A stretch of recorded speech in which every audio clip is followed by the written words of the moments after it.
Detained Senator Jinggoy Estrada has slammed principal whistleblower Ben-Hur Luis for dragging his mother, former Senator Eloy Estrada, in the pork barrel scam.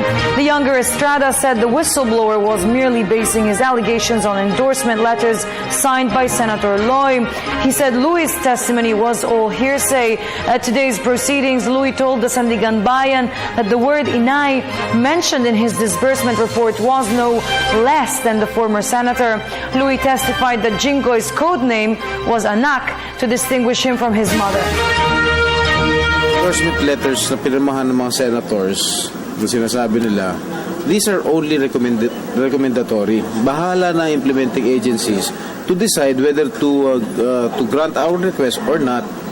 And kung nag-grant yung request namin na mapunta sa certain NGOs, that does not automatically mean na kami tumanggap ng kickback, rebates, or commission whatsoever. Hindi niya masabi na nakapagbigay siya ng pera sa akin. Sinasabi niya, lagi ro kay Pauline Labayen, kay Ruby Tuason, o kung sino-sino mga binabanggit niya.